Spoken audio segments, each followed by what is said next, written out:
ಕೇಳುಗರಿಗೆಲ್ಲ ಇಂದಿನ ಕಾರ್ಯಕ್ರಮಕ್ಕೆ ಸ್ವಾಗತ. ಶ್ರೋತೃಗಳೇ, ಇವತ್ತಿನ ಈ ಕಾರ್ಯಕ್ರಮದಲ್ಲಿ ಪರೀಕ್ಷೆ ಸಮಯದಲ್ಲಿ ಮಕ್ಕಳ ಬಗ್ಗೆ ಕಾಳಜಿ ವಹಿಸುವ ಬಗ್ಗೆ ಮಕ್ಕಳ ಸಲಹೆಗಾರರಾದ ಅರುಣಾ ಭಾಸ್ಕರ್ ಅವರೊಂದಿಗೆ ಸಂದರ್ಶನ. ಇವರನ್ನ ಸಂದರ್ಶಿಸುತ್ತಾರೆ MK ಶಿವಕುಮಾರ್. ಆತ್ಮೀಯ ಕೇಳಿದ್ರೆ, ಇವತ್ತು ನಮ್ಮ ಸ್ಟುಡಿಯೋದಲ್ಲಿ ಅರುಣಾ ಭಾಸ್ಕರ್ ಅವರಿದ್ದಾರೆ. ಈ ಸಂದರ್ಶನ ಯಾಕೆ ಅಂತ ಹೇಳಿದ್ರೆ, ಈಗಾಗಲೇ ಪರೀಕ್ಷೆಗಳು ಹತ್ತಿರ ಬರ್ತಾ ಇದೆ. ಪರೀಕ್ಷೆ ಹತ್ತಿರ ಬಂತು ಅಂದ ತಕ್ಷಣ ಪೋಷಕರು ಮತ್ತು ಮಕ್ಕಳಲ್ಲಿ ಒಂದು ರೀತಿ ಆತಂಕ ಶುರುವಾಗುತ್ತೆ. ಈ ಆತಂಕವನ್ನು ನಿವಾರಣೆ ಮಾಡಿಕೊಳ್ಳೋದು ಹೇಗೆ ಅನ್ನೋದ್ರ ಬಗ್ಗೆ ಇವತ್ತಿನ ಈ ಸಂದರ್ಶನ. ಅರುಣಾ ಭಾಸ್ಕರ್ ಅವರೇ, ಈ ಕಾರ್ಯಕ್ರಮಕ್ಕೆ ತಮಗೆ ಆತ್ಮೀಯ ಸ್ವಾಗತ. Thank you. ತಮ್ಮ ಪರಿಚಯ ಮಾಡಿಕೊಡಿ ಕೇಳಿಗರಿಗೆ. ನಾನು ಅರುಣಾ ಅಂತ, ಆ್ಯಕ್ಚುಲಿ ರಿಸರ್ಚ್ ಸ್ಕಾಲರ್. ನಂದು ವಿಶೇಷ ಬಂದು PhD ಇನ್ ಸೈಕಾಲಜಿ ಮಾಡ್ತಾ ಇದ್ದೀನಿ. ನಾನು ಪ್ರೊಫೆಷ್ನಲ್ ಆಗಿ ಎಲ್ಲ ಸ್ಕೂಲ್ಸ್ಗಳಿಗೆ, CBSE ಸ್ಕೂಲ್ ಆಗಲಿ, ಸ್ಟೇಟ್ ಸ್ಕೂಲ್ಸ್ಗಾಗಲಿ, ನವೋದಯ ಸ್ಕೂಲ್ಸ್ಗಾಗಲಿ ಕೌನ್ಸಿಲಿಂಗ್ ಮಾಡ್ತಿರ್ತೀನಿ. ನನ್ನ ಸ್ಪೆಷಲೈಸ್ಡ್ ಏರಿಯಾ ಅಂದರೆ ಮಕ್ಕಳ ಕೌನ್ಸಿಲಿಂಗ್ ಜಾಸ್ತಿ. ಇದರಲ್ಲಿ ಪ್ಯಾರೆಂಟಿಂಗ್ ಮತ್ತು ಟೀಚರ್ ಸೆಷನ್ಸ್ ಕೂಡ ತಗೊಳ್ತಿರ್ತೀವಿ. ಮತ್ತು ನಂದು ಕನ್ಸಲ್ಟೆನ್ಸಿನೂ ಇರುತ್ತೆ. So we do counselling. ಇಲ್ಲಿ ಮೇನ್ ಫೋಕಸ್ ಮಾಡೋದು ನಾನು ಮಕ್ಕಳ ಮನಸ್ಥೈರ್ಯನ ಇಂಪ್ರೂವ್ ಮಾಡೋದನ್ನು ಫೋಕಸ್ ಮಾಡ್ತಿರ್ತೀನಿ. ಒಳ್ಳೆಯದು ಅರುಣಾ ಅವರೇ. ಈಗ ನಮ್ಮ ಸಂದರ್ಶನದ ವಿಷಯ ಏನಪ್ಪ ಅಂತ ಹೇಳಿದ್ರೆ, ಈ ಪರೀಕ್ಷಾ ಸಮಯದಲ್ಲಿ ಮಕ್ಕಳ ಬಗ್ಗೆ ನಾವು ಯಾವ ರೀತಿ ಕಾಳಜಿ ವಹಿಸಬೇಕು, ಯಾವ ರೀತಿ ಜಾಗ್ರತೆ ವಹಿಸಬೇಕು ಅಂತ ಹೇಳಿ. ಈಗ ಹೇಳಿ, ಮಕ್ಕಳಲ್ಲಿ ಫೋಬಿಯಾ ಅಂತ ಬರುತ್ತೆ, ಎಕ್ಸಾಮ್ ಟೈಮಲ್ಲಿ ಬಂದ್ಬಿಡುತ್ತೆ. ನಾವು ಅದ್ರ ಬಗ್ಗೆ ಮಾತಾಡೋದಾದ್ರೆ, ಇತ್ತೀಚಿನ ದಿನಗಳಲ್ಲಿ ಮಕ್ಕಳಿಗಿಂತ ಹೆಚ್ಚಾಗಿ ಪೋಷಕರಿಗೆ ಬರುವಂಥದ್ದು. ಏನಿದು ಈ ಫೋಬಿಯಾ ಅಂದ್ರೆ ಏನು, ಯಾಕೆ ಬರುತ್ತೆ? ಆ್ಯಕ್ಚುಲಿ ನಾವು ಫೋಬಿಯಾ ಅನ್ನೋದನ್ನ ಎಕ್ಸ್ಟ್ರೀಮ್ ಟರ್ಮ್, ದೊಡ್ಡ ಟರ್ಮ್ ಆಗಿ ತಗೊಳ್ಳೋದಕ್ಕಿಂತ ಫಸ್ಟ್ ಭಯ, ಆಮೇಲೆ ಆತಂಕ, ಆಮೇಲೆ ನಾವು ಫೋಬಿಯಾಗೆ ಹೋಗೋಣ.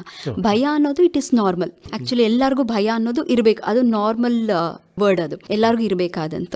ನೆಕ್ಸ್ಟ್ ಬಂದ್ಬಿಟ್ಟು ಆಂಗ್ಸೈಟಿ ಅಂತ ಹೇಳ್ತೀವಿ. ಅದೊಂಥರ ಗಾಬರಿ ಆಗೋದು, ಏನಾರು ಒಂದು ವರ್ಕ್ ಮಾಡೋದಕ್ಕಿಂತ ಮುಂಚೆ, ಏನಾರು ಒಂದು ಚಾಲೆಂಜ್ ತಗೊಳ್ಳೋದಕ್ಕಿಂತ ಮುಂಚೆ ನಮಗೆ ಮನಸ್ಸಿನಲ್ಲಿ ಆಗೋವಂಥ ಡೌಟ್ಸನ್ನು ನಾವು ಗಾಬರಿ ಅಂತ ಹೇಳ್ತೀವಿ. ನೆಕ್ಸ್ಟ್ ಟರ್ಮ್ಸ್, ಫೋಬಿಯಾ ಅನ್ನೋದೇ ಇಟ್ ಈಸ್ ಟೆಕ್ನಿಕಲ್ ಟರ್ಮ್, ಅದು ಮೆಡಿಕಲ್ ಟರ್ಮ್. ಅದು ಫೋಬಿಯಾ ಅನ್ನೋದು ಏನಾಗುತ್ತೆ ಅಂತ ನನಗೆ ಗೊತ್ತಾಗೋಕ್ಕಿಂತ ಮುಂಚೆನೆ ತುಂಬ ಓವರ್ ಆಗಿ ಎಕ್ಸ್ಟ್ರೀಮ್ ಆಗಿ ಭಯ ತಗೊಂಡು ಅದಕ್ಕೆ ಹೆಜ್ಜೆನೇ ಇಡದೆ ಪ್ಯಾನಿಕ್ ಆಗೋದು, ಅದಕ್ಕೆ ಫಿಸಿಕಲ್ ಸಿಂಪ್ಟಮ್ಸ್ ಆ್ಯಡ್ ಆಗೋದನ್ನು ನಾವು ಫೋಬಿಯಾ ಅಂತ ಹೇಳ್ತೀವಿ. ಬಟ್ ಆ್ಯಕ್ಚುಲಿ ಇಲ್ಲಿ ಮಕ್ಕಳಲ್ಲಿ ನಾವು ಫೋಬಿಯಾಗಿಂತಾನು ಭಯ ಮತ್ತೆ ಆಂಗ್ಸೈಟಿ, ಆತಂಕ, ಇದನ್ನ ನಾವು ಇತ್ತೀಚೆಗೆ ನೋಡ್ತಾ ಇರೋದು. ಏನು ಆತಂಕ ಅಂದ್ರೆ? ಆ್ಯಕ್ಚುಲಿ ಭಯ ಅನ್ನೋದು ನಾರ್ಮಲ್. ನಾನು ಹೇಳ್ದಂಗೆ, ನಾನು ಎಕ್ಸಾಮ್ಗೆ ಹೋಗೋ ಮುಂಚೆ ನಾನು ಹೆಂಗೆ ಮಾಡ್ತೀನೋ ಇಲ್ವೋ, ಕ್ವಶನ್ ಪೇಪರ್ ಹೇಗಿರುತ್ತೋ ಏನೋ ಅನ್ನೋದು ಭಯ. ಆಂಗ್ಸೈಟಿ ಅನ್ನೋದು ಏನು ಅಂದರೆ, ನಾನು ಕರೆಕ್ಟ್ ಆಗಿಲ್ವೇನೋ, ನಾನು ಇನ್ನೂ ಅದಕ್ಕೆ ಪ್ರಿಪೇರ್ಡ್ನೆಸ್ ರೆಡಿ ಆಗಿಲ್ವೇನೋ, ನನಗೆ ಆನ್ಸರ್ ಶೀಟ್ ಬರೆಯೋಕ್ಕೆ ಆಗುತ್ತೋ ಇಲ್ವೋ, ನನ್ನ ಮಾರ್ಕ್ಸ್ ಹೇಗಾಗುತ್ತೋ, ಅಂದರೆ ಫ್ಯೂಚರನ್ನು ನೆನೆಸ್ಕೊಂಡು ತುಂಬ ಓವರ್ ಆಗಿ ಥಿಂಕ್ ಮಾಡೋದನ್ನು ನಾವು ಆಂಗ್ಸೈಟಿ ಅಂತ ಹೇಳ್ತೀವಿ. ಇದು ಇತ್ತೀಚಿನ ಮಕ್ಕಳಿನಲ್ಲಿ ತುಂಬ ಜಾಸ್ತಿ ಆಗ್ತಾ ಇದೆ. ಏನು ಕಾರಣ ಇರ್ಬೋದು ಅಂತೀರಿ? ಇದಕ್ಕೆ ಮೇನ್ ಕಾರಣ, has we know, main thing ನಮ್ಮ ಸಮಾಜನೇ ಫಸ್ಟ್ ಕಾರಣ ಹೇಳ್ಬೋದು. ದ ನೆಕ್ಸ್ಟ್ ಒನ್, ಮಕ್ಕಳಿಗೆ ಈಗ ರಿಸಲ್ಟ್ ಅನ್ನೋದೇ ನಾನು ವರ್ದಿನ ಇಲ್ವಾ ಅಂತ ಹೇಳೋದು ಒಂದು ಸ್ಟೇಜ್. ನನ್ನ 10th ರಿಸಲ್ಟೇ ಹೇಳೋದು ವಾಟ್ ಈಸ್ ಮೈ ಲೈಫ್, ನನ್ನ ಲೈಫ್ ನೆಕ್ಸ್ಟ್ ಏನು ಅನ್ನೋದು, ನನ್ನ ಜೀವನದ ಮುಂದಿನ ಗುರಿ ಏನು ಅಂತ ಹೇಳೋದೆ ನನ್ನ 10th ಮಾರ್ಕ್ಸ್ ಅನ್ನೋದು ಫಿಕ್ಸ್ ಆಗಿಬಿಟ್ಟಿದೆ. Next expectation, high expectation parents ಇಂದ. ನನ್ನ ಮಗು ತುಂಬಾ ಚೆನ್ನಾಗಿ ಮಾಡಲೇಬೇಕು, ಪರ್ಸೆಂಟೇಜ್ ಇದು ಬರೀ ಪೇರೆಂಟ್ಸ್ ಇಂದ ಮಾತ್ರ ಆಗೋ ಹೈ ಎಕ್ಸ್ಪೆಕ್ಟೇಷನ್ ಮಾತ್ರ ಅಲ್ಲ, ಸ್ಕೂಲಿಂದ, ಟೀಚರ್ಸ್ ಇಂದ, ಮತ್ತೆ ಕಂಪ್ಯಾರಿಸನ್, ಬೇರೆಯವ್ರಿಗೂ ನನಗೂ ಆಗುವಂತ ಕಂಪ್ಯಾರಿಸನ್. ಈಗ ಮನೆಯಲ್ಲೂ ಇಂಥವು ನಡೆಯುತ್ತೆ, ನಿನ್ನ ಅಕ್ಕ ಹಾಗೆ ಮಾಡ್ತಿದ್ರು ನೋಡು, ಪಕ್ಕದ ಮನೆ ಅವರು ಅಂತ. ಈಗ ಏನಾಗುತ್ತೆ, ಸ್ಕೂಲ್ ನಲ್ಲಿನೂ ಅವ್ರವ್ರ ಫ್ರೆಂಡ್ಸ್ಗೂ ಕಂಪೇರ್. ಇದೆಲ್ಲ ಮಕ್ಕಳಲ್ಲಿ ಒಂಥರ ಆತಂಕ ಜಾಸ್ತಿ ಆಗೋಗ್ತಾ ಇದೆ. ಅದು ಈ ಎಕ್ಸಾಮ್ ಹತ್ರ ಬರ್ತಾ ಬರ್ತಾ ಇನ್ನು ಜಾಸ್ತಿ ಆಗೋಗ್ತಾ ಇದೆ. ಇದು ತುಂಬಾ ಮೇನ್ ಕಾರಣ. ಫಸ್ಟ್ ಮೇನ್ ಕಾರಣ ಅಂದ್ರೆ, ನಾನು ವರ್ದಿನ ಅಲ್ವಾ ಅಂತ ಹೇಳೋದು, ನನ್ನ 10th ಮಾರ್ಕ್ ಅನ್ನೋದು ಮಕ್ಳಿಗೆ ತುಂಬಾ ಆಂಗ್ಸೈಟಿನ, ಆತಂಕನ ಉಂಟು ಮಾಡ್ತಾ ಇದೆ. ಓಕೆ, ಈಗ ಈ ಪರೀಕ್ಷೆ ಒತ್ತಡ ಅದೇನಾದ್ರೂ ಉಪಯೋಗ ಆಗುತ್ತಾ ಅಥವಾ ಹಾನಿ ಆಗುತ್ತಾ, ಹೇಗೆ? ಆಕ್ಚುಲಿ ಸರ್, ಭಯ ಅನ್ನೋದು ಒಬ್ರಿಗೆ ಇರಬೇಕು, ದಟ್ ಈಸ್ ರೈಟ್. ಭಯ ಅನ್ನೋದು, ಈಗ ನನಗೆ ಭಯ ಇದ್ರೇನೆ ನಾನು ಅಲರ್ಟ್ ಆಗಿರ್ತೀನಿ ಒಂದು ವಿಷಯದಲ್ಲಿ, ಮತ್ತೆ ಫೋಕಸ್ಡ್ ಆಗಿರ್ತೀನಿ. ಭಯ ಅನ್ನೋದು ಇರಲೇಬೇಕು. ಬಟ್ ಆಂಗ್ಸೈಟಿನೂ ಓಕೆ. ಅವಾಗ ಏನಾಗುತ್ತೆ ಅಂದ್ರೆ, ಇನ್ನೂ ಎಕ್ಸಾಮ್ ಹತ್ತ ಬರ್ತಾ ನನಗೆ ಬೇಡದೇ ಇರೋ ವಿಷಯದ ಕಡೆ ಗಮನ ಕೊಡದೆ ನಾನು ಓದ್ಕೊಳ್ಳೋದು, ಮಾಡೋದು, ಫೋಕಸ್ಡ್ ಆಗಿರೋದು, ಅಲರ್ಟ್ ಆಗಿರೋದೆಲ್ಲ ಮಕ್ಳಿಗೆ ಬರುತ್ತೆ. ಆದ್ರೆ ಅದು ಯಾವಾಗ ಮಿತಿ ಮೀರುತ್ತೆ, ಯಾವಾಗ ಅವರ ಡೈಲಿ ರೋಟೀನ್ ದಿನಚರಿನ ಡಿಸ್ಟರ್ಬ್ ಮಾಡ್ತಾ ಬರುತ್ತೆ, ಮತ್ತೆ ನಿದ್ದೆ ಡಿಸ್ಟರ್ಬ್, ಕೆಲವೊಂದು ಸೈನ್ ಅಂಡ್ ಸಿಂಪ್ಟಮ್ಸ್ ಇದೆ, ಅದೆಲ್ಲ ಚೇಂಜ್ ಆಗ್ತಾ ಇದೆ ಅಂದ್ರೆ ಅವಾಗ ಅದು ಹಾರ್ಮ್ಫುಲ್ ಅಥವಾ ಡೇಂಜರ್ ಝೋನ್ಗೆ ಹೋಗ್ತಾ ಇರುತ್ತೆ. ಆತಂಕ ನಮಗೆ ತರಿಸೋದು ಅವಾಗ. Actually it is right. ಒಂದು ಲೆವೆಲ್ ನಲ್ಲಿ ಭಯ ಅನ್ನೋದು ಒಳ್ಳೇದು. ಅದು ಎಕ್ಸ್ಟ್ರೀಮ್ ಆಗಿ ಹೋಗ್ತಾ ಇದೆ ಅಂದ್ರೆ ಅವಾಗ ನಾವು ಅದನ್ನ ಎಚ್ಚರಿಕೆಯಿಂದ ಗಮನಿಸಬೇಕು ಅನ್ನೋದು ಅರ್ಥ. ಈ ಹಂತದಲ್ಲಿ ಏನು ಬದಲಾವಣೆಗಳು ಅಥವಾ ಲಕ್ಷಣಗಳು ಕಂಡು ಬರುತ್ತೆ ಸರ್, ನಾನೀಗ ಇದರಲ್ಲಿ ವ್ಯತ್ಯಾಸ ಹೇಳಬೇಕು ಅಂದ್ರೆ, ಈಗ ನೋಡಿ, ನನಗೆ ಭಯ ಇತ್ತು ಅಂದ್ರೆ ನಾನು ಫೋನನ್ನು ಮುಟ್ಟದೇ ಇರೋದು, ಇಷ್ಟು ದಿನ ನಾನು ಮಾಡ್ತಾ ಇರೋದು ಬೇರೆ ಥಿಂಗ್ಸನ್ನೆಲ್ಲ ನಾನು ಸೈಡ್ ಮಾಡಿ ಬರೀ ಓದೋದ್ರ ಕಡೆ ಗಮನ ಕೊಡೋದು, ಕ್ವಶನ್ ಪೇಪರ್ ಸಾಲ್ವ್ ಮಾಡಿ, ಈ ಥರದಕ್ಕೆಲ್ಲ ನಾವು ಹೋಗ್ತೀನಿ ಬರೀ ಓದೋದ್ರ ಮೇಲೆ.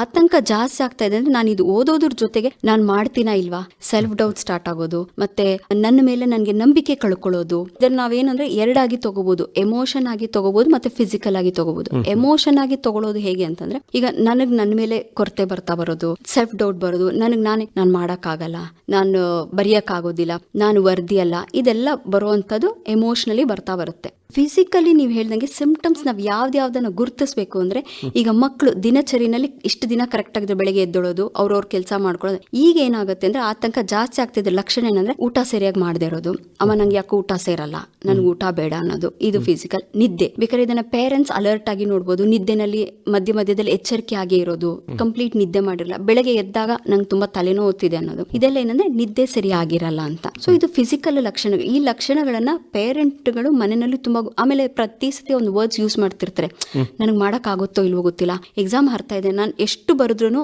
ನನಗೆ ಭಯ ಆಗ್ತಾ ಇದೆ, ಇದನ್ನೆಲ್ಲ ಸ್ವಲ್ಪ ಗುರುತಿಸ್ತಾ ಬರಬೇಕು. ಇದೆಲ್ಲ ಒಂಥರ ಲಕ್ಷಣಗಳು. ಅಂದ್ರೆ ಮಕ್ಕಳು ನಮಗೆ ಒಂದ್ ತಿಂಗಳು ಮುಂಚೆನೆ ಹಿಂಟ್ ಕೊಡ್ತಾ ಬರ್ತಾರೆ, ನಂಗೆ ನಂಬಿಕೆ ಇಲ್ಲ ಅನ್ನೋದು ಕೊಡ್ತಾ ಬರ್ತಾರೆ. ಇದನ್ನ ನಾವು ಗಮನಿಸಬೇಕಾಗತ್ತೆ. ಈ ರೀತಿಯ ಒಂದು ಆತಂಕ ನಾವೇನು ಮಕ್ಕಳಲ್ಲಿ ಕಾಣ್ತೀವಿ, ಇದು ಯಾವ ತರಗತಿನಲ್ಲಿ ಅಥವಾ ಯಾವ ಪರೀಕ್ಷೆನಲ್ಲಿ ಹೆಚ್ಚು ಕಂಡು ಬರಬಹುದು? ಸರ್, ಆಕ್ಚುಲಿ ನಾವು ನೋಡಿದ್ರೆ ಈ ಆತಂಕ, ಆಂಗ್ಸೈಟಿ, ಭಯ ಅನ್ನೋದು 8ನೇ ವಯಸ್ಸಿಂದ ಹಿಡಿದು 16ನೇ ವಯಸ್ಸು ತನಕನೂ ಸ್ವಲ್ಪ ಜಾಸ್ತಿಯಾಗೇ ಇರುತ್ತೆ. ಇದರಲ್ಲಿ 8ಇಂದ 12 ತನಕನೂ ಅವ್ರಿಗೆ ಆತಂಕ ಇರುತ್ತೆ, ಆದ್ರೆ ಅದು ಅಷ್ಟೊಂದಾಗಿ ಡಿಸ್ಟರ್ಬ್ ಮಾಡೋದಿಲ್ಲ. ಆದ್ರೆ 12 ವಯಸ್ಸಿಂದ ಹಿಡಿದು 16 ವರ್ಷ ತನಕನೂ ತುಂಬಾ ಪೀಕ್ ಅಲ್ಲಿ ಇರುತ್ತೆ. ಯಾಕಂದ್ರೆ ನಾವು ಅದನ್ನ ಅಡಲಸೆಂಟ್ ಫೇಸ್ ಅಂತ ಹೇಳ್ತೀವಿ.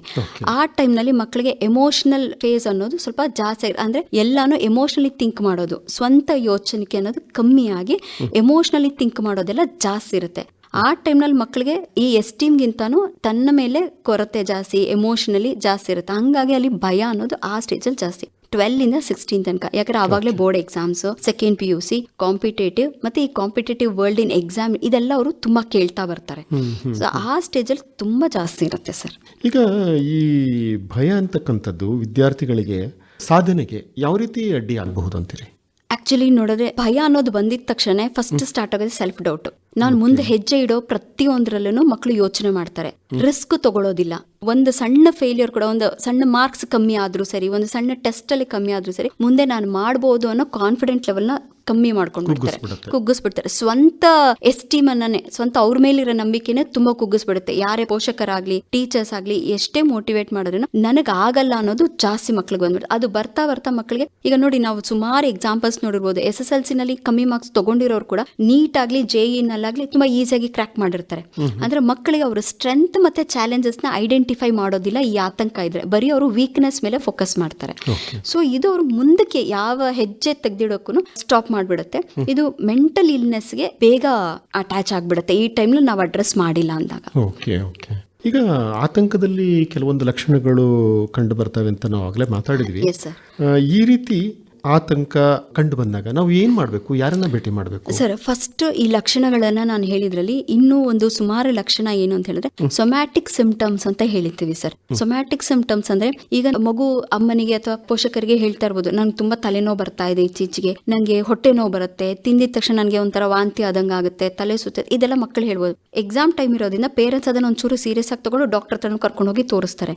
ಸ್ಕ್ಯಾನ್ ಟೆಸ್ಟ್ ಎಲ್ಲ ಮಾಡಿಸಿದಾಗ ಮಕ್ಕಳು ನಾರ್ಮಲ್ ಅನ್ನೋ ರಿಪೋರ್ಟ್ ಬರುತ್ತೆ.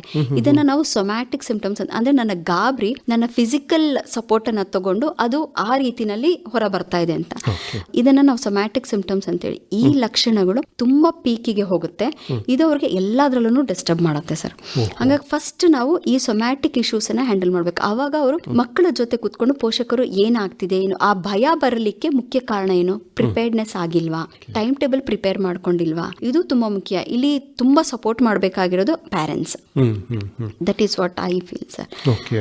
ಇನ್ನೊಂದು ಏನು ಅಂದ್ರೆ, ಇದು ಎಮೋಷನಲಿ ಮಕ್ಕಳು ಕ್ಯಾರಿ ಆನ್ ಮಾಡದೇ ಇರೋಂಗೆ ನಾವು ಪೇರೆಂಟ್ಸ್ ಮಕ್ಕಳು ಯಾರ ಹತ್ರ ಕಾಲ್ ಮಾಡ್ತಾ ಇದ್ದಾರೆ, ಒಬ್ಳೊಬ್ಳೆ ಹೋಗ್ತಾ ಇದ್ದಾಳ. ಈಗ ಮೊದಲು ಮಕ್ಕಳೆಲ್ಲ ಎಲ್ಲರೂ ಒಟ್ಟಿಗೆ ಇದ್ದಿರ್ತಾರೆ. ಅಡಲಸೆನ್ಸ್ ಮಕ್ಕಳು ಅಂದ್ರೆ ಒಬ್ಬರೇ ಇರುವಂತ ನೇಚರ್. ಬಟ್ ಇವಾಗ ಏನಾಗುತ್ತೆ ಅಂದ್ರೆ ಯಾರ ಹತ್ರ ಮಾತಾಡಲ್ಲ, ಇಷ್ಟ ಇರೋರು ಫೋನ್ ಕಾಲ್ ಬಂದ್ರು ಫೋನ್ ಪಿಕ್ ಮಾಡಲ್ಲ, ಹೊರಗಡೆ ಹೋಗಿ ನಾನು ನಿಂತ್ಕೊಳ್ತೀನಿ ಅನ್ನೋದು, ಮಧ್ಯರಾತ್ರಿ ಎದ್ದು ಕೂತ್ಕೊಂಡಿರೋದು, ರೂಮಿಂದ ಹೊರಗಡೆ ಹೋಗೋದು, ರೂಮ್ ಬಾಕ್ಲ ಹಾಕೊಳ್ಳೋದು, ಇದನ್ನೆಲ್ಲ ಮಕ್ಕಳು ತುಂಬಾ ಮಾಡ್ತಿರ್ತಾರೆ ಇತ್ತೀಚೆಗೆ. ಮಾತು ಯಾವಾಗ ಸ್ಟಾಪ್ ಮಾಡ್ತಾ ಇದ್ದಾರೆ, ಅವ್ರ ರೋಟೀನ್ ಎಲ್ಲಿ ಡಿಸ್ಟರ್ಬ್ ಆಗ್ತಿದೆಯೋ ಆವಾಗ ನಾವು ಇದನ್ನು ತುಂಬಾ ಸೀರಿಯಸ್ ಆಗಿ ವರ್ಕ್ ಆನ್ ಮಾಡಬೇಕು. ನನ್ಗನ್ಸುತ್ತೆ ಇಂತಹ ಸಂದರ್ಭಗಳಲ್ಲಿ ಪೋಷಕರು ಆದಷ್ಟು ತಾಳ್ಮೆ ವಹಿಸೋದು ಬಹಳ ಸೂಕ್ತ ಅಂತ. Exactly sir. ಆಕ್ಚುಲಿ ಹೇಳಕೋದ್ರೆ ಈ ಆತಂಕ ಭಯ ಸೃಷ್ಟಿ ಆಗೋದೇ 80% ಪೇರೆಂಟ್ಸ್ ಇಂದ ಮತ್ತೆ ನಮ್ಮ ಟೀಚರ್ಸ್ ಅಲ್ಲಿಂದ. ಯಾಕಂದ್ರೆ ಟೀಚರ್ಸು ಮತ್ತೆ ಪೋಷಕರು ತುಂಬಾ ಹೈ ಎಕ್ಸ್ಪೆಕ್ಟೇಷನ್ ಇಟ್ಕೊಂಡಿರ್ತಾರೆ. ಮಗು 7th 6th ನಲ್ಲೆಲ್ಲ ಮಕ್ಕಳು ತುಂಬಾ ಚೆನ್ನಾಗಿ ಓದಿರ್ತಾರೆ, ಇವ್ರಿಗೆ ತುಂಬಾ ಎಕ್ಸ್ಪೆಕ್ಟೇಷನ್, ನನ್ನ ಮಗು ತುಂಬಾ ಚೆನ್ನಾಗಿ ಮಾರ್ಕ್ಸ್ ತರ್ಬೋದು ಅಂತ. ಆಮೇಲೆ ಈಗ ಏನಾಗಿದೆ ಅಂದ್ರೆ ಮಕ್ಕಳನ್ನ ಬೇರೆಯವ್ರಿಗೆ ಅಡ್ವರ್ಟೈಸ್ಮೆಂಟ್ ಆಗಿ ಯೂಸ್ ಮಾಡ್ಕೊಳತ್ತಾರ. ಪೇರೆಂಟಿಂಗ್ ಸ್ವಲ್ಪ ಆಗ್ಬಿಟ್ಟಿದೆ, ನನ್ನ ಮಗು ಇಷ್ಟು ದೊಡ್ಡ ಸ್ಕೂಲಲ್ಲಿ ಹೋಗ್ತಿದೆ, ಈಗ ಬ್ರ್ಯಾಂಡ್ ಕ್ರಿಯೇಟ್. ಈಗ ಪೇರೆಂಟ್ಸ್ಗೂ ಅದು ಭಯ ಜಾಸ್ತಿ ಆಗ್ತಿದೆ. ಈ ಭಯಕ್ಕೆ ಮಕ್ಕಳ ಹತ್ರ ಪೇರೆಂಟ್ಸ್ ನೋಡು ನಿನ್ನಪ್ಪ ಕಷ್ಟಪಡೋದು ನಿನಗೋಸ್ಕರನೇ, ನೀನು ತುಂಬಾ ಈ ವರ್ಡ್ಸ್ ಎಲ್ಲ ಮಕ್ಕಳಿಗೆ ಏನ್ ಮಾಡತ್ತೆ ಅಂದ್ರೆ ತುಂಬಾ ಭಯ ಹುಟ್ಟಿಸ್ತಾ ಇದೆ. ನಾನು ಅವ್ರ ಆಸೆನ ನಾನು ನೆರವೇರಿಸಿಲ್ಲ ಅಂದ್ರೆ, ಯಾಕಂದ್ರೆ ನನಗೆ ಬರೋ ಕೌನ್ಸಿಲಿಂಗ್ ಮಕ್ಕಳು ಅದೇ ಅಂತಾರೆ, ಅಪ್ಪ ನನ್ನ ಮೇಲೆ ತುಂಬಾ ನಂಬಿಕೆ ಇಟ್ಕೊಂಡಿದ್ದಾರೆ ಮ್ಯಾಮ್, ನಾನೇನಾದ್ರು ಮಾರ್ಕ್ಸ್ ಬರ್ಲಿಲ್ಲ ಅಂದ್ರೆ ಅಮ್ಮ ನನಗೋಸ್ಕರ ಕೆಲ್ಸಕ್ಕೆ ಹೋಗ್ತಾ ಇದ್ದಾರೆ ಮ್ಯಾಮ್. ಈಗ ಮಕ್ಕಳಿಗೆ ಪೇರೆಂಟ್ನ ಖುಷಿ ಪಡಿಸೋದೇ ನನ್ನ ಮಾರ್ಕಿಂದ ಅನ್ನೋದು ಟ್ಯಾಗ್ಲೈನ್ ಆಗ್ಬಿಟ್ಟಿದೆ. ನನ್ನನ್ನ ಪೇರೆಂಟ್ಸ್ ಒಪ್ಕೊಳ್ಳೋದೇ ನನ್ನ ಮಾರ್ಕಿಂದ, ನನ್ನ ಮಾರ್ಕೆ ನನ್ನ ಸಕ್ಸಸ್ ಅನ್ನೋದು ಮಕ್ಳಿಗೆ ಬಂದ್ಬಿಟ್ಟಿದೆ. ನನ್ನ ಅಡ್ವೈಸ್ ಪೇರೆಂಟ್ಸ್ಗೆ ಏನಂದ್ರೆ, ಈ ಟೈಮ್ನಲ್ಲಿ ಅವ್ರ ಮಾರ್ಕ್ಸ್ಗಿಂತಾನು ಅವ್ರ ಎಫರ್ಟ್ಸ್ ಮೇಲೆ ಫೋಕಸ್ ಮಾಡ್ಲಿ ಅಂತ. ಮಗನೇ ನೀನು ಮೊನ್ನೆ ಇಷ್ಟೊತ್ತು ಓದಿದ್ಯಾ, ಇವತ್ತು ಅರ್ಧ ಗಂಟೆ ನೆಕ್ಸ್ಟ್ ಓದ್ತಿದ್ಯಾ, ಈಗ ಕ್ವಶನ್ ಪೇಪರ್ ನೀನೇ ಸಾಲ್ವ್ ಮಾಡ್ಕೊಳ್ತಾ ಇದೀಯಾ. ಅವನ ಎಫರ್ಟ್ ಅನ್ನ, ಅವ್ನು ಹಾಕ್ತಾ ಇರೋ ಪರಿಶ್ರಮ ಮೇಲೆ ನಾವು ಪದೇ ಪದೇ ಹೇಳ್ತಾ ಇದ್ರೆ, ಬೆಳಗ್ಗೆ ನೀನು ಪರವಾಗಿಲ್ಲ ಬೇಗ ಎದ್ದು ಓದ್ತಿದ್ಯಾ, ಆ ತರ ಹೇಳ್ತಾ ಇದ್ದಷ್ಟು ಮಕ್ಕಳಿಗೆ ಮಾರ್ಕ್ಸ್ಗಿಂತಾನು ತನ್ನ ಟೈಮ್, ಓದೋ ಕ್ವಾಲಿಟಿ ಟೈಮನ್ನು ಇನ್ಕ್ರೀಸ್ ಮಾಡ್ತಾನೆ.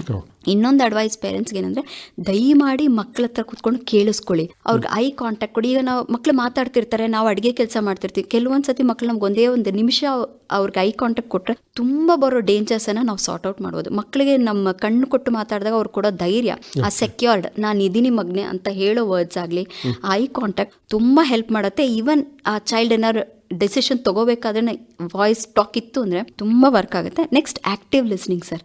ಏನೋ ಕೇಳಿಸ್ಕೊಂಡೆ, ಯಾಕಂದರೆ ನಾ ಕೇಳಿಸ್ಕೊಂಡೆ ಅನ್ನೋಕ್ಕೂ ಆಕ್ಟಿವ್ ಲಿಸ್ನಿಂಗಿಗೂ ತುಂಬ ವ್ಯತ್ಯಾಸ ಇದೆ. ಆ ಮಗುಗೆ ನಾನು ಏನು ಹೇಳಿದೆ, ಅಡ್ವೈಸ್ ಮಾಡಿದೆ, ಬರೀ ಕೇಳಿಸ್ಕೊಂಡೇ ಆ ಮಗುದ ಪ್ರಾಬ್ಲಮ್ ಮುಕ್ಕಾಲು ಭಾಗ ಸಾರ್ಟ್ ಔಟ್ ಆಗುತ್ತೆ. ಈ ಟೈಮ್ನಲ್ಲಿ ಪೇರೆಂಟ್ಸ್ ಒಂಚೂರು ಮಗು ಜೊತೆ ಕುತ್ಕೊಂಡು, ಆ ಮಗು ತಲೆ ಸವರೋದು, ಪಕ್ಕದಲ್ಲಿ ಕುತ್ಕೊಂಡು ತೊಡೆ ಮೇಲೆ ಮಲಗಿಸ್ಕೊಳ್ಳೋದು, ಅಕಾಡೆಮಿಕ್ ಮಾತಾಡಬಾರ್ದು. ಯಾಕಂದ್ರೆ ಆಲ್ರೆಡಿ ಸ್ಕೂಲ್ನಲ್ಲಿ ತುಂಬ ಜನ ಓದೋದ್ರ ಬಗ್ಗೆ ಮಾತಾಡಿರ್ತಾರೆ, ಫ್ರೆಂಡ್ಸ್ ಮಾತಾಡಿರ್ತಾರೆ. ಅಮ್ಮ ಅನ್ನೋ ಅಥವಾ ಅಪ್ಪನ ಕುತ್ಕೊಂಡು 10 ನಿಮಿಷ ಓದೋದ್ರ ಬಗ್ಗೆ ಮಾತಾಡಿದೆ, ಜಸ್ಟ್ ನಾನು ಇದೀನಿ ಅನ್ನೋ ರೀತಿನಲ್ಲಿ ಅವ್ರ ಆಕ್ಷನ್ಸ್, ವರ್ಡ್ಸ್ಗಿಂತನೂ ಅವರ ಆಕ್ಷನ್ಸ್ ನಲ್ಲಿ ಇತ್ತು ಅಂದ್ರೆ ನಿಜವಾಗ್ಲೂ ತುಂಬಾ ಮಕ್ಕಳಿಗೆ ಧೈರ್ಯ ಜಾಸ್ತಿ ಬರುತ್ತೆ. ಸೊ ಪೋಷಕರ ಹೆಚ್ಚು ಮಾಡುತ್ತೆ ಅಂತ ಹೇಳುತ್ತೆ. ತುಂಬಾ ಸರ್. ನಮ್ಮ ಒಂದು ಟಚ್, ನಾನು ಹೇಳ್ತೀನಲ್ಲ 7 ಪಾಯಿಂಟ್ ಟಚ್, ಮ್ಯಾಜಿಕ್ ಟಚ್ ಅನ್ನೋದಿದೆ. ಆ ತಲೆ ಸವರೋದು, ಮಗು ಶೋಲ್ಡರ್ ಮೇಲೆ, ಊಟ ಮಾಡ್ತಿದ್ದಾಗ ಶೋಲ್ಡರ್ ಮೇಲೆ ಕೈ ಇಡೋದು, ಇದೆಲ್ಲ ಒಂದು ಮ್ಯಾಜಿಕ್ ಟಚ್ ಮಾಡುತ್ತೆ ಸರ್. ಅಪ್ಪ ಇದ್ದಾರೆ, ಅಮ್ಮ ಇದ್ದಾರೆ ಅನ್ನೋ ಕಾನ್ಫಿಡೆನ್ಸ್ ಅನ್ನು ತುಂಬಾ ಬಿಲ್ಡ್ ಮಾಡುತ್ತೆ. ಆಯ್ತು ಅರುಣ ಅವರೇ, ಈಗ ಕೆಲವೊಂದು ಸಂದರ್ಭಗಳಲ್ಲಿ ಮಗು ತುಂಬಾ ಆತಂಕ ಅಥವಾ ಒತ್ತಡದಲ್ಲಿದ್ದಾಗ ಆ ಮಾತುಗಳಲ್ಲಿ ಬದಲಾವಣೆ ಆಗಬಹುದು. ಮಗು ಚಿಕ್ಕದಿರುತ್ತೆ, ಆದರೆ ದೊಡ್ಡವ್ರಿಗಿಂತ ಮೀರಿದ ಮಾತನ್ನ ಆಡುತ್ತೆ. ಇಂಥ ಸಂದರ್ಭಗಳು ಯಾವುದರ ಲಕ್ಷಣ? ಈ ಥರದನ್ನ ಯಾವ ರೀತಿ ನಾವು ನಿಭಾಯಿಸ್ತೀವಿ ಸರ್? ನಾವು ಒಂದೊಂದ್ಸತಿ ಏನು ಹೇಳ್ತೀವಿ, ಆ ಏಜ್ಗಿಂತನೂ ತುಂಬ ಮೆಚೂರ್ಡ್ ಆಗಿ ಟಾಕ್ ಮಾಡ್ತಾರೆ. ಇದೆಲ್ಲ ಬರೋದು ನೋಯಿಂಗ್ಲಿ ನನ್ನ ಇರೋ ಪರಿಸರದಿಂದ ಮಾತ್ರನೇ ಸರ್. ನಾವು ಅದಕ್ಕೆ ಪೇರೆಂಟ್ಸ್ಗೆ ಏನು ಹೇಳ್ತೀವಿ ಅಂದರೆ, 10th ಅಂದಿದ ತಕ್ಷಣ ಬರೀ ನೀವು 10th ಇಂದ ಫೋಕಸ್ ಮಾಡಬೇಡಿ. 10ನೇ ಕ್ಲಾಸಲ್ಲಿ ನನ್ನ ಮಗು ಎಮೋಷ್ನಲಿನೂ ಚೆನ್ನಾಗಿರ್ಬೇಕು, ಓದೋದ್ರಲ್ಲೂ ಚೆನ್ನಾಗಿರ್ಬೇಕು ಅಂದರೆ ನೀವು 5ನೇ ಕ್ಲಾಸಿಂದಾನು ಮಗುಗೆ ಹೇಗೆ ಅದನ್ನ ಅಳವಡಿಸ್ತಾ ಬರ್ತಾರೆ, ಆ ರೋಟೀನ್ ಅಂತ ಹೇಳ್ತೀವಿ ನಾವು, ಆ ಓದೋ ಪ್ಯಾಟ್ರನ್ನು, ಮಗು ಮಾತಾಡೋ ಪ್ಯಾಟ್ರನ್ನು, ಇದನ್ನೆಲ್ಲಾನು ನಾವು 5ನೇ ಕ್ಲಾಸಿಂದ ಮಾಡ್ತಾ ಬಂದ್ವಿ ಅಂದ್ರೆ ವರ್ಕ್ ಆಗುತ್ತೆ. ಇನ್ನೊಂದೇನಂದ್ರೆ, ನನ್ನ ಪರಿಸರದಲ್ಲಿ ನನ್ನ ಮಗುಗೆ ಹೇಗೆ ಧೈರ್ಯ ಕೊಡ್ತಾ ಇದ್ದೀನಿ, ಹೇಗೆ ನಾವು ಮಾತಾಡ್ತಾ ಇದೀವಿ ಅನ್ನೋದು ತುಂಬಾ ತುಂಬಾ ಮುಖ್ಯ ಆಗುತ್ತೆ. ಈಗ ಮಕ್ಕಳು ತುಂಬಾ ಅವ್ರ ವಯಸ್ಸಿಗಿಂತ ಮೀರಿ ಟಾಕ್ಸ್ ಆಗ್ಲಿ, ಬಿಹೇವಿಯರ್ ಆಗ್ಲಿ ಎಲ್ಲಾನು ತುಂಬಾ ಜಾಸ್ತಿ ಆಗ್ತಾ ಇರೋದ ಕಾರಣ ನಾನು ಕೊಡ್ತಾ ಇರೋ ಮೋಸ್ಟ್ಲಿ ಮೊಬೈಲ್ ಸ್ಕ್ರೀನ್ ಟೈಮ್ ಇರ್ಬೋದು, ನನ್ನ ಮಗು ಕೊಡದೇ ಇರೋ ಕ್ವಾಲಿಟಿ ಟೈಮ್ ಇರಬಹುದು. ಇದು ತುಂಬಾ ಇಂಪಾರ್ಟೆಂಟ್ ಆಗುತ್ತೆ. ಆಮೇಲೆ ಇನ್ನೊಂದು ಇಂಪಾರ್ಟೆಂಟ್ ಏನಂದ್ರೆ, ಅಪ್ಪ ಅಮ್ಮ ಹೇಗಿದ್ದಾರೆ ಅದು ತುಂಬಾ ಪ್ಲೇ ಮಾಡುತ್ತೆ, ತುಂಬಾ ಪರಿಣಾಮ ಬೀರುತ್ತೆ. ನಾವು ಅನ್ಕೊಂತೀವಿ ನನ್ನ ಮಗುಗೆ ರೂಮಲ್ಲಿ ಇದ್ದಾನೆ, ನೋಡಕ್ ಹೋದ್ರೆ 2 ವರ್ಷದ ಮಗುಯಿಂದಾನು ನೀವಿಬ್ರು ಹೇಗೆ ವರ್ತಿಸ್ತಿದ್ದೀರ ಅನ್ನೋದು ಮಗು ನೋಡ್ತಾ ಇರತ್ತೆ. ಬಟ್ ಹೇಳಕ್ ಬಂದಿರಲ್ಲ, 5ನೇ ಕ್ಲಾಸ್ ಮೇಲೆ ಮಗು ಅದನ್ನೆಲ್ಲ ಮಿರರ್ ಮಾಡುತ್ತೆ. ನಾವ್ ಅನ್ಕೊಂತೀವಿ ನಮ್ಮ ಮನೇಲಿ ಯಾರು ಈ ತರ ವರ್ಡ್ಸ್ ಯೂಸ್ ಮಾಡಲ್ಲ, ನಾವ್ ಯಾರು ಈ ತರ ಪದಗಳೇ ನಾವು ಬಳಸಲ್ಲ, ನನ್ನ ಮಗು ಇವಾಗ ಬಳಸ್ತಾ ಇರ್ಬೋದು. ಬಟ್ ನೀವು ಅಂಗಡಿ ಕರ್ಕೊಂಡು ಹೋದಾಗ ಅಲ್ಲ ಆಗಿರ್ಬೋದು, ಅಥವಾ ನಿಮ್ ಮನೆಗೆ ಯಾರಾದ್ರೂ ಬಂದಾಗ ಆಗಿರ್ಬೋದು, ನೀವು ಪ್ರೊಫೆಷನಲ್ ಇದ್ದಾಗ ಒಂದೊಂದ್ಸತಿ ನಾವು ಮಿಡಲ್ ಕ್ಲಾಸ್ ಪೀಪಲ್ನವರು ಅವ್ರವ್ರ ಬಿಸ್ನೆಸ್ ಫೀಲ್ಡ್ ಅಲ್ಲಿ ಇರ್ತಾರೆ, ಮಾತಾಡ್ತಿರ್ತಾರೆ, ಅವ್ರು ಯೂಸ್ ಮಾಡೋ ಲ್ಯಾಂಗ್ವೇಜ್ ಆಗಲಿ ಇದೆಲ್ಲ ಮಕ್ಕಳ ಮೇಲೆ ತುಂಬಾ ಪರಿಣಾಮ ಬೀರುತ್ತೆ. ಓವರ್ ಮೆಚ್ಯೂರ್ಡ್ ಬಿಹೇವಿಯರ್ ಮತ್ತೆ ಟಾಕ್ಸ್ ಇತ್ತೀಚೆಗೆ ನಾನು ತುಂಬಾ ನೋಡ್ತಾ ಇದ್ದೀನಿ. ಅಡಿಕ್ಷನ್ಸ್ ಇದೆಲ್ಲಾನು ಬರೋದು ಫ್ರಮ್ ಪೇರೆಂಟಿಂಗ್ ಇಂದ 50-80% ಬರೋದು ಫ್ರಮ್ ಹೋಮ್ ಎನ್ವಿರಾನ್ಮೆಂಟೇ ಸರ್. ಓಕೆ, ಆಯ್ತು ಅರುಣ್ ಅವರೇ, ಈಗ ತಾವು ಮೊಬೈಲ್ ಬಗ್ಗೆ ಮಾತಾಡ್ತಾ ಹೇಳಿದ್ರಿ. Yes sir.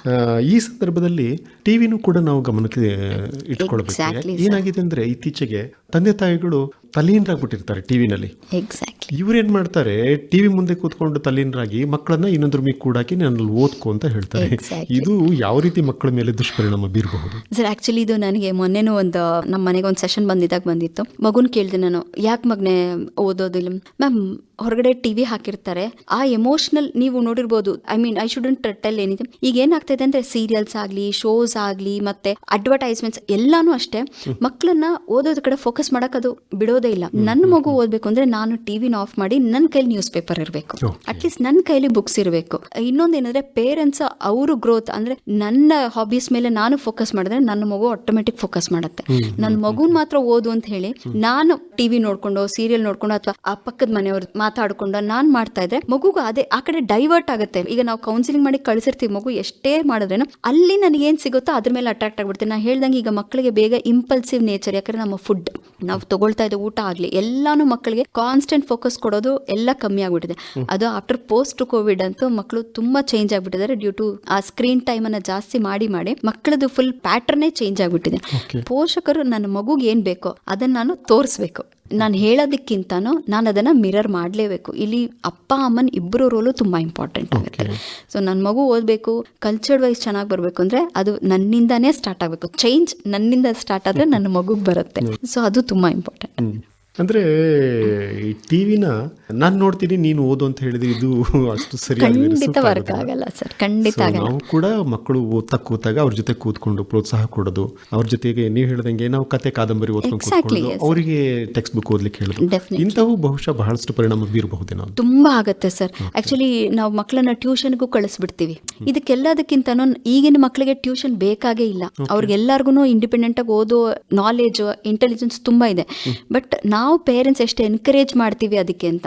ಆ ಮಗು ಇಂಪ್ರೂವ್ ಆಗುತ್ತೆ ಅಲ್ಲಿ ಹೋಗಿಂದ, ಅದಕ್ಕೆ ಬದಲು ನಿಮ್ಮ ಹತ್ರನೇ ಕೂರಿಸ್ಕೊಂಡು ನಿನ್ಗೇನು ಅರ್ಥ ಆಗಿದೆ ಅದನ್ನ ಒಂಚೂರು ನನಗೆ ನನ್ನ ಭಾಷೆನಲ್ಲೇ ಎಕ್ಸ್ಪ್ಲೈನ್ ಮಾಡೋ ಅಂದಾಗ ಅದು ಅರ್ಥ ಆಗೋಷ್ಟು ಮಗುಗೆ ತಾನೇ ಓದಾಗ ಬರಲ್ಲ. ನಾನು ಬೇರೆಯವ್ರಿಗೆ ಹೇಳ್ಕೊಟ್ಟಾಗ ತುಂಬಾ ಚೆನ್ನಾಗಿ ಅರ್ಥ ಆಗುತ್ತೆ ಅಂತೀವಿ. ಅದು ಬೇರೆಯವ್ರಿಗಿಂತನೂ ನೀವು ಪೋಷಕರೇ ಕೂತ್ಕೊಂಡು ಕೇಳಿಸ್ಕೊಂಡ್ರೆ ಮಗನಿಗೆ ಏನು ಓದ್ತಿದ್ದೆ ನಂಗೆ ಒಂಚೂರು ಅರ್ಥ ಹೇಳೋದ್ರದ್ದು ನಮ್ಮ ಭಾಷೆನಲ್ಲಿ ಹೇಳಂದ್ರೆ ಆ ಮಗು ಯಾವಾಗ ಅದನ್ನ ಸ್ಟೋರಿ ರೀತಿನಲ್ಲಿ ತನ್ನ ವರ್ಡ್ಸ್ ಅನ್ನೆಲ್ಲ ಹಾಕಿ ಹೇಳುತ್ತೋ ಅವಾಗ ಮಗು ತುಂಬಾ ಚೆನ್ನಾಗಿ ಕೂರುತ್ತೆ, ಮೆಮೊರಿ ಇನ್ಕ್ರೀಸ್ ಆಗುತ್ತೆ, ಕಾನ್ಸಂಟ್ರೇಷನ್. ಅದರಲ್ಲಿ ಜೊತೆಗೆ ಅಪ್ಪ ಅಮ್ಮನ ಬಾಂಧವ್ಯ ಮತ್ತೆ ಮಕ್ಕಳದ್ದು ಬಾಂಧವ್ಯ ತುಂಬಾ ಬೆಳೆಯುತ್ತೆ. ಇದೆಲ್ಲ 10th ರಿಸಲ್ಟ್ ಟೈಮ್ನಲ್ಲಿ ಸಪೋರ್ಟ್ ಮಾಡುತ್ತೆ. ಓ ಅಪ್ಪ ನನಗಷ್ಟು ಸಪೋರ್ಟ್ ಮಾಡಿದ್ರು, ಇದು ಡೈರೆಕ್ಟ್ಲಿ ಅದಕ್ಕೆಲ್ಲ ಲಿಂಕ್ ಕೊಡುತ್ತೆ. ಸೊ ಅದು ಸೆಕ್ಯೂರ್ ಮಕ್ಳಿಗೆ ಫೀಲ್ ಮಾಡುತ್ತೆ. ಸೊ ಟಿವಿಗಿಂತಾನು ನೀವು ತುಂಬಾ ಇಂಪಾರ್ಟೆಂಟ್.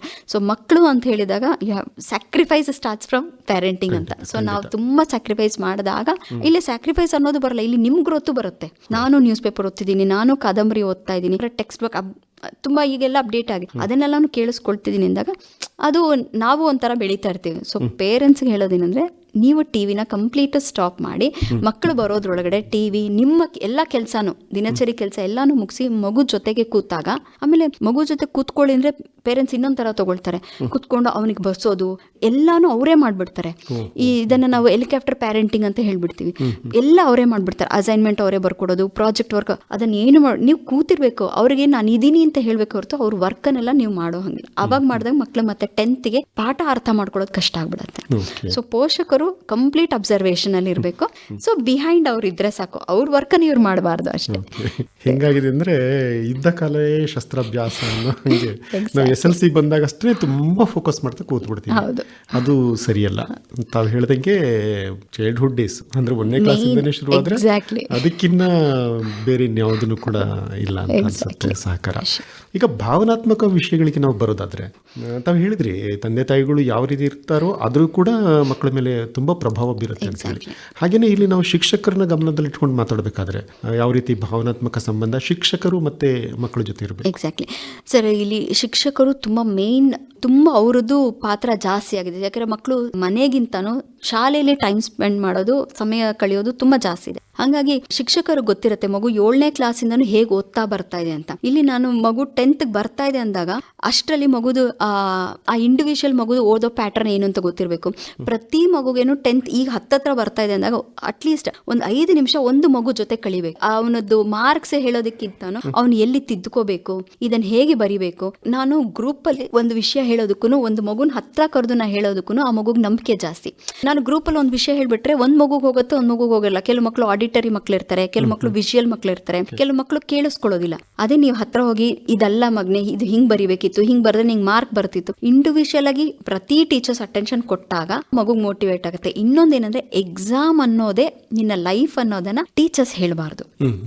ಮಾರ್ಕ್ಸ್ ಅಲ್ಲ, ಎಕ್ಸಾಮಿನೇಷನ್ ಎಷ್ಟು ಪ್ರಿಪೇರ್ ಆಗಿದೆಯಾ ಅನ್ನೋದನ್ನ ಹೇಳುತ್ತೆ ಹೊರತು ನಿನ್ನ ಮಾರ್ಕ್ಸ್ ನಿನ್ನ ಲೈಫ್ ನಿನ್ನ ಬಗ್ಗೆನೂ ಹೇಳೋದಿಲ್ಲ ಅನ್ನೋದನ್ನ ಪ್ರತಿ ಟೀಚರ್ಗೂ ನನ್ನ ಹಂಬಲ್ ರಿಕ್ವೆಸ್ಟ್ ಅದೇನೆ. ಮಾರ್ಕ್ಸೇ ನೀನು ವರ್ತಾ ಅಲ್ವಾ ಅಂತ ಹೇಳಬಾರ್ದು, ನಿನ್ನ ಪ್ರಿಪೇರ್ಡ್ನೆಸ್ ಹೇಳಬೇಕು. ನೆನೆ ನೀನು ಅರ್ಧ ಗಂಟೆ ಮಾಡಿದೆ, ಇವತ್ತು 3/4 ಗಂಟೆ ಮಾಡಿದ್ಯಾ, ಸೊ ಈ ಪ್ರಿಪರೇಷನ್ನೇ ಎಕ್ಸಾಮ್ ಅನ್ನೋದನ್ನ, ಪ್ರಿಪರೇಷನ್ ಈಸ್ ಎಕ್ಸಾಮ್ ಅನ್ನೋದನ್ನ ಪ್ರತಿ ಟೀಚರ್ಸ್ನು ಮಕ್ಕಳಿಗೆ ಹೇಳಬೇಕು. ಸೊ ಪ್ರತಿ ಸತಿ ನೀನು ಎಕ್ಸಾಮ್ ಮಾಡಿದಾಗ್ಲೂ ನೀನೆಷ್ಟು ಅದಕ್ಕೆ ತಯಾರಿ ಆಗಿದ್ಯಾ ಅನ್ನೋದನ್ನ ಹೇಳುತ್ತೆ ಹೊರತು ನಿನ್ನ ಮಾರ್ಕ್ ಹೇಳೋದಿಲ್ಲ ನೀನು ವರ್ತಾ ಅಲ್ವಾ ಅಂತ. ಇದು ಟೀಚರ್ಸ್ ಆಕ್ಷನ್ ಅಲ್ಲಿ ಹೇಳಬೇಕು, ವರ್ಡ್ಸ್ ಅಲ್ಲಿ ಹೇಳೋದಕ್ಕಿಂತ ಅವ್ರ ಆಕ್ಷನ್ ಅಲ್ಲಿ ಹೇಳಬೇಕು. ನೋಡು ಮಾರ್ಕ್ಸ್ ಕಮ್ಮಿ ಆಗಿದೆ, ಮಾರ್ಕ್ಸ್ ಕಮ್ಮಿ ಇದೆ ಅನ್ನೋದಕ್ಕಿಂತ ಮಾರ್ಕ್ಸ್ ಎಲ್ಲಿ ಇಂಪ್ರೂವ್ ಆಗಿದೆ, ಹೋದ ಸತಿಗೂ ಈ ಸತಿಗೂ ನೀನು ಇಂಪ್ರೂವ್ಮೆಂಟ್ ಎಲ್ಲಿದೆ ಅಂತ ಪ್ರತಿ ಮಗುಗೂ ಒಂದು 5 ನಿಮಿಷ ಟೈಮ್ ಎಕ್ಸ್ಟ್ರಾ ಕೊಟ್ಟರೆ ವುಡ್ ಬಿ ಗುಡ್. ಇನ್ನೊಂದೇನಂದ್ರೆ ಟೀಚರ್ಸ್ ತುಂಬಾ ಕ್ವಶನ್ ಪೇಪರ್ ಸಾಲ್ವ್ ಮಾಡೋದನ್ನ ಯಾವಾಗ ಮಕ್ಕಳಿಗೆ ಪ್ರಾಕ್ಟೀಸ್ ಮಾಡಿಸ್ತಾರೋ ಅವಾಗ ಅವ್ರಿಗೆ ಧೈರ್ಯ ಜಾಸ್ತಿ ಬರುತ್ತೆ. ಎಷ್ಟು ಕ್ವಶನ್ಸ್ ಅನ್ನ ಅವರು ಸಾರ್ಟ್ ಔಟ್ ಮಾಡ್ತಾ ಬರ್ತಾರೋ ಅವ್ರಿಗೆ ಪ್ರಿಪೇರ್ ಆಗೋದು ತುಂಬಾ ಚೆನ್ನಾಗಿರುತ್ತೆ.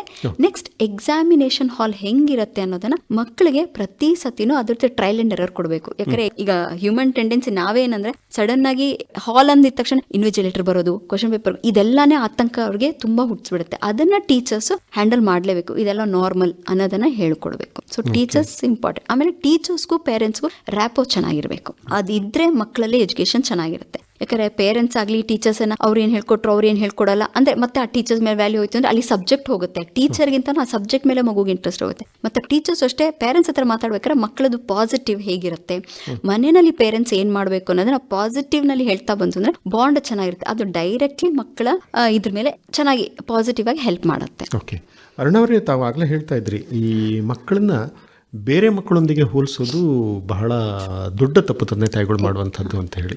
ಈ ರೀತಿ ಹೋಲಿಸೋದಕ್ಕೆ ಬದಲಾಗಿ ನಾವು ಕೌನ್ಸಿಲರ್ ಸಹಾಯ ಪಡ್ಕೊಳ್ಳೋದು ಸೂಕ್ತ ಅಂತ ನನಗನ್ಸುತ್ತೆ. ಸರ್ ತುಂಬ ಖಂಡಿತ, ನಾನು ಅದನ್ನೇ ಹೇಳೋದು. ಪ್ರತಿ ಸ್ಕೂಲ್ನಲ್ಲೂ ಅಟ್ಲೀಸ್ಟ್ ಒಂದು ಕೌನ್ಸಿಲರ್ ಇರಲೇಬೇಕು ಸರ್. ಯಾಕಂದರೆ ನಾನು ಹೇಳಿದಂಗೆ ಈಗ 10th ಅಲ್ಲಿ ಅನ್ನೋದು ನಾವು ಫೋಕಸ್ ಮಾಡೋಕ್ಕಿಂತ ಮಗುನ ನಾನು 6th ಫೋಕಸ್, ಯಾಕಂದರೆ ನಾನು ಹೇಳಿದ್ನಲ್ಲ 8 ಹಿಡಿದು 16 ತನಕ ಅದೊಂಥರ ಎಮೋಷನಲ್ ಫೇಸ್ ಟೈಮ್. ಅದು ನಾನು 6th ಸ್ಟ್ಯಾಂಡರ್ಡಿಂದನೂ ಆ ಮಗುನ ಹ್ಯಾಂಡಲ್ ಮಾಡ್ತಾ ಬಂದರೆ ಆ ಮಗು 10th ಆಟೋಮೆಟಿಕ್ ಪ್ರಿಪೇರ್ ಆಗ್ಬಿಡುತ್ತೆ.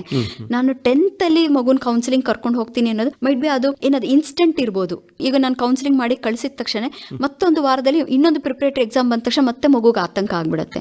ಸೊ ಹಾಗಾಗಿ ಪ್ರತಿ ಸ್ಕೂಲ್ನಲ್ಲೂ ಕೌನ್ಸಿಲರ್ ಅನ್ನೋದು ಇರಬೇಕು ಅನ್ನೋ ದಟ್ ಈಸ್ ಒನ್. ಈಗ ಕೌನ್ಸಿಲರ್ ಇರಲಿಲ್ಲ ಅಂದಾಗ ಈಗ 10th ಅಲ್ಲಿ ಮಗು ನಾನು ಹೇಳಿದೆ ಈ ತರ ಲಕ್ಷಣ ಎಲ್ಲ ಬರ್ತಾ ಇದೆ ಅಂದಿದ ತಕ್ಷಣ ಆದಷ್ಟು ಬೇಗ ಮಗುನ ಕೌನ್ಸಿಲಿಂಗ್ ಕರ್ಕೊಂಡು, ನಿದ್ದೆ ಮಾಡ್ತಾ ಇಲ್ಲ, ಯಾಕೋ ಒಬ್ಳೊಬ್ಳೆ ಕೂರ್ತಾ ಇದ್ದಾಳೆ, ಸ್ವೆಟ್ಟಿಂಗ್ ಜಾಸ್ತಿ ಬರ್ತಾ ಇದೆ, ಸಣ್ಣ ಆಗ್ತಾ ಇದಾರೆ, ಎಕ್ಸಾಮ್ ಹೋಗಕ್ ಮುಂಚೆ ಕರೆಕ್ಟಾಗಿ ಈ ಸೊಮ್ಯಾಟಿಕ್ ಸಿಂಪ್ಟಮ್, ಅಮ್ಮ ನಂಗೆ ವಾಂತಿ ಬರುತ್ತೆ, ನಂಗೆ ಇದೆಲ್ಲ ಬರ್ತಾ ಇದೆ ಅಂದಾಗ ಒಂಚೂರು ಡಿಲೇ ಮಾಡದೆ ಕೌನ್ಸಿಲಿಂಗ್ ಕರ್ಕೊಂಡು ಹೋಗ್ಬೇಕು. ಅಂಡ್ ಕೆಲವೊಂದು ವರ್ಡ್ಸ್ ಹೇಳ್ತೀವಿ ನಾವು, ಅಮ್ಮ ನನಗಾಗಲ್ಲ, ನಾನು ವರ್ದಿನ, ನಾನು ಇಲ್ಲ ಅಂದ್ರೂ ಪರವಾಗಿಲ್ಲ, ನಾನು ಯಾಕಿರ್ಬೇಕು, ನಂಗೆ ಇದು ಕಷ್ಟ ಅನ್ಸುತ್ತೆ, ನನಗೆ ಮಾಡಕ್ಕಾಗಲ್ಲ, ಈ ವರ್ಡ್ಸ್ ಎಲ್ಲ ಮಕ್ಕಳು ಹೇಳ್ತಾ ಇದಾರೆ ಅಂದ್ರೆ ಅದು ಒಂದು ನಮ್ಗೆ ಕ್ಲೂ ಕೊಡ್ತಾ ಇದಾರೆ ಮಕ್ಕಳು ಅಂತ.